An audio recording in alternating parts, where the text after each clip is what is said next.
Hello, good morning and welcome to WhiteDetails. The BMW Z4M Coupe is for sale, and in its place sits a Polaris white 5-litre V8 supercharged Jag.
Jag friends.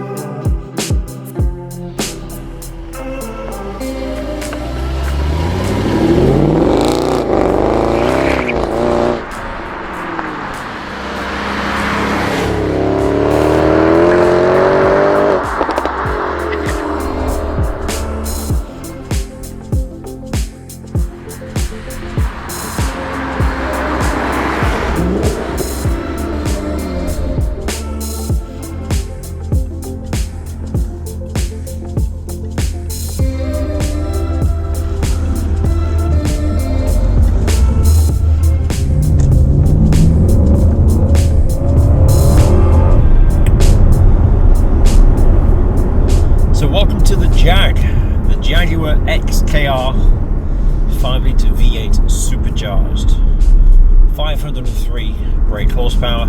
She's beautiful. Finished in Polaris white with the additional, it's a 2011 model. In 2013, I believe, the aerodynamic pack, which this is then called the speed pack, and in 13, the top speed limitation is de-restricted from 155 to 174. This is the aero pack. I don't believe it has the delimitation side of things. I'm not going to be up there to find out. But we have the larger side skirts, the front splitter, the rear diffuser, and the larger boot spoiler, as well as the 19-inch dynamic alloy wheels. I must thank my friend Nathan from Cambridge Auto Clean. Nathan's been in contact of mine for perhaps 10 years or so. We were talking yesterday when we met. Nathan has the black XKR Cabriolet you may have seen in the B-roll, and Nathan was up sort of this way from Cambridge towards Grantham area for some karting at PF International. Now they're my old stomping grounds. I headed back in the XKR, met up with him in his XKR, and Nathan was a big help to me in the lead-up process to buying this. Nathan's quite sort of knowledgeable with this model. I'm more on the BMW side of things, and he has access also to the trade information, sort of valuation and auction costs, information that most of us, you and I, we can't have access to. So that was a great help, and Nathan, I thank you. Unfortunately though, we only had limited time available to play. We perhaps had an hour and a half. That includes a coffee and a catch up, and then we got the drone in the air quickly. We was racing around, and we just, to do what we wanted to do, we needed the full afternoon. What I wanted to do was this chat with Nathan sat alongside of me, and that would have been good. But say we'll perhaps have to aim for that later in the year. So the Z4M Coupe, a hell of a car, a hell of a driver's car. I've loved it. I like it. I do. I just sort of, I've got an itch. I wanted to explore and experiment with a few cars. One thing the Z4 isn't is a relaxing car to drive. You have to be on it all the time. The S54 engine is a peach, but it asks you to thrash it, to grab it by the scruff of its neck and drive.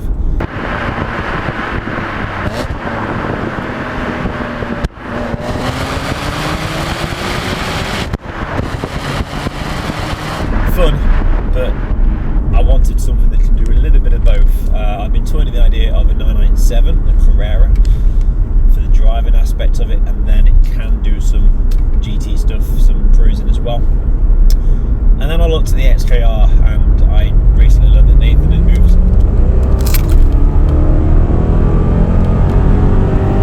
into the XKR territory, and as a package, it's hard to beat. You've got the performance, you've got the premium feel to the cabin and the interior, it's got the executive side, so it's borderline Bentley finishing. It is an extremely comfortable car to cruise once you hit a main road, a neighbourhood, a motorway. It has bags of power for you to play with should you desire to. The dynamic race mode stiffens suspension, the damping, various aspects go on the car to make it more driver orientated, and you lighten up the rear wheels for fun. I have driven the M Coupe. I still have the M Coupe in my ownership for the time being. It is for sale now, and the times I've driven it, haven't driven the Jag, it does feel rather agricultural compared than it's going to. It never really was a long-term thing. I suppose the investments in the car are better investments in the metal than they are in an ISA. The money eventually will be pumped into bricks and mortar when I buy a property. So until then, I've got a few boxes I'd like to tick and have fun along the way. So as a standard vehicle, an XKR is a very well equipped bit of machinery. I've yet to contact Jaguar to retrieve the printout for the spec sheets to say if there are any optional extras. As far as I'm aware, it's all standard. Starting with heated and air conditioned seats. There's a 16-way seat module control, both sides. Both seats are 3-way memory seats. Heated steering wheel. There are the heated elements in the glass. It has active lights, active damping, active diff, active cruise control, and also a system down here called ASL. And for those of you that were brought up in the late 90s, ASL would stand for age, sex, location. Assisted speed limiter is what it does. I've not experienced that yet, I've not tried it. I believe it pulls the speed limitations off the sat nav from the roads that are programmed onto the nav, and it will keep you to within, I've just gone into a 40, I'm doing 30. It will keep you to the national speed limit on cruise control. Little bunny there as well. We'll see if this bike can keep up. Drop into sport, dynamic mode.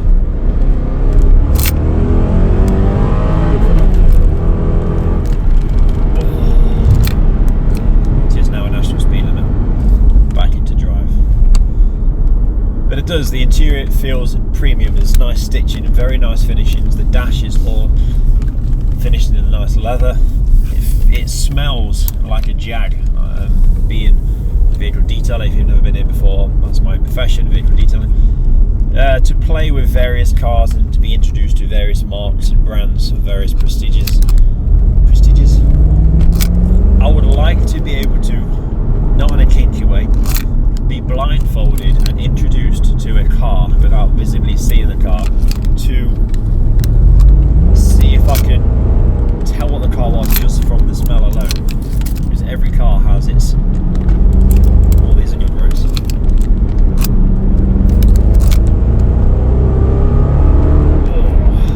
Every car has its own scent.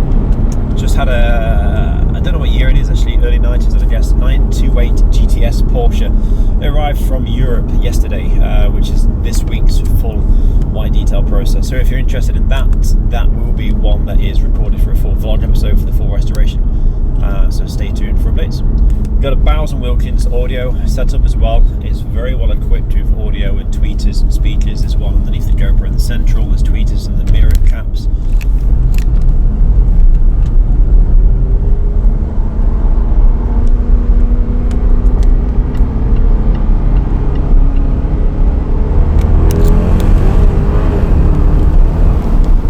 My plans for the Jag? Who knows?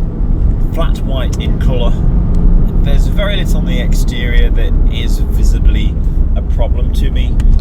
Flat white, it looks great after just a wash and decontamination. I've taken the tar deposits off it, I've stripped the surface contamination in terms of iron filings, and there's not a lot wrong with it really. One or two areas may have some localised corrections when time allows, but currently, what's the date today? Early June. The diary for WhiteDetails is into September, late August, September, so there's little time free for my own cars. But what will be happening is the wheels, all four wheels have slight curbing and they have been refurbished in the past. So there's edges where it's just a little bit rough. The wheels are booked in to be refurbished, and on the 8th of May, before my ownership, the MOT flagged up that the rear tyres were sort of advisories to be changed. Interior wise, there's only one thing I can point out, and it's a bit annoying, but perhaps it can be fixed. But over on the driver's door grab handle on the gloss black section, there is a hairline scratch. It literally looks like a hair from here. Other than that, the console around the gear selector, the leather, the wheel, the driver's door card, the dash, the gloss black, it's immaculate. It really is. Two owners prior to me, so I'm the third owner. It's done 37,000 miles. The previous owner, who I bought the vehicle from, they had the vehicle for 5 years. They bought the vehicle on 30,000 miles, and it's now done 37, so they very, very little use. And I've covered 354 miles. On that note, she is very thirsty, very thirsty. But this is always going to be an occasional car, which I'm sort of enjoying it still at the minute because it's all new and fresh, but when it is clean, it will be kept to one side for a nice evening or a weekend away, and to go for a meal with good company. I don't know, perhaps I'll do some form of correction at some point, but again, it's a very forgiving colour. The lighter stuff isn't visible to the eye, you can't pick it out. That said, it is still killing and hiding the true clarity that could be, but it does look fantastic already. As I say, I've given it a full deep cleanse, and I've layered up 2 coats of Common Collective Speciale ceramic detailer, which is very slick and smells delicious. If you're attending Waxstock this year, 22nd of July at the Rico Arena in Coventry, you will see the Jag. You will see it is swirly if the sun's out, so don't be pointing too many fingers. At some point I may enhance that.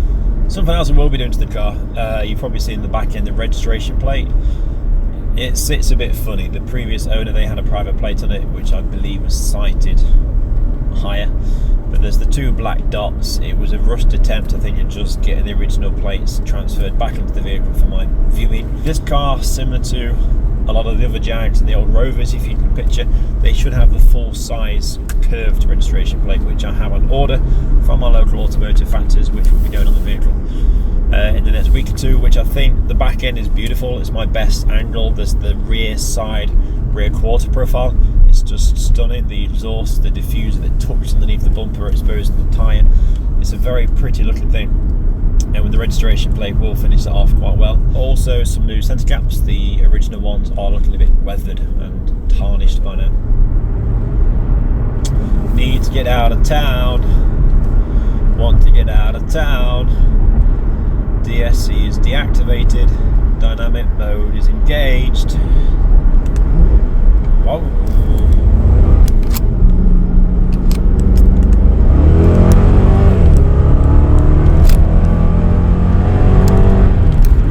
Good God. 0 to 60 is a mere 4.6 seconds. But good luck with that if you can find the traction. Where the car really is in its comfort zone is the overtaking, the mid 70. Takes 1.9 seconds, and it's just a missile. It pulls, it pulls, it pulls. I should have moved that change in the ashtray, that's annoying me. Said change was actually there in the car when I bought it. Coming up to a horse here, being as quiet as I possibly can be. You're welcome. Yeah, it's tempted to bury it now.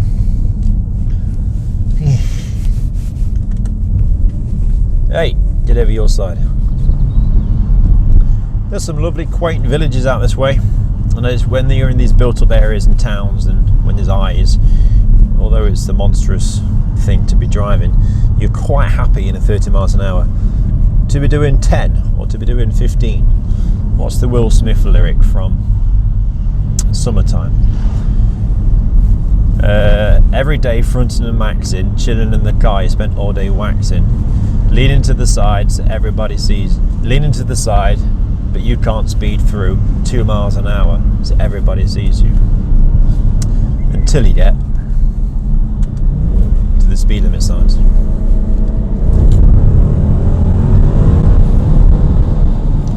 It's good to go for a drive, explore new roads. These are roads I'm unaware of. Some good driving roads. Grimsby or Gainsborough? Let's go Grimsby. This is a shocking junction. We might have to go to Gainsborough after all. That grass needs cutting. 2 miles an hour so everybody sees you.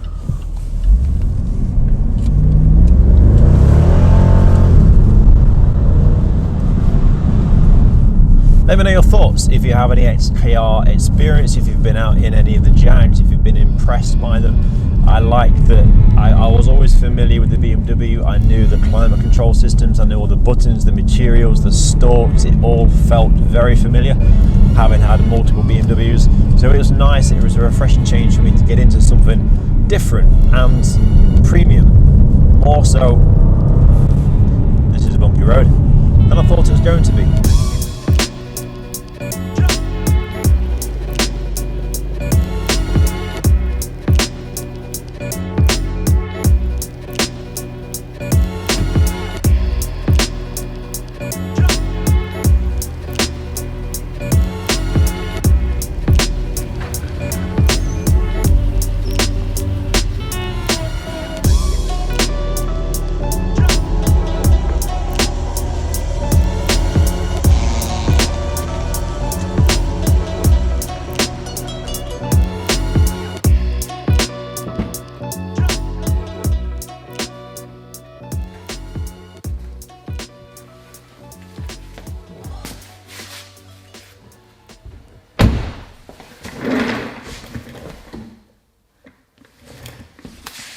I think legally it's safe to say that was the last time I'm able to drive the car now before the tyres are put back on. But hope you've enjoyed. I love the vehicle. Hope you do too. Be sure to follow us on Instagram for updates and behind the scenes action at WhiteDetails. If you've liked the video, give it a thumbs up. If you're not already, please subscribe to help the channel to grow. And we'll see you again very soon.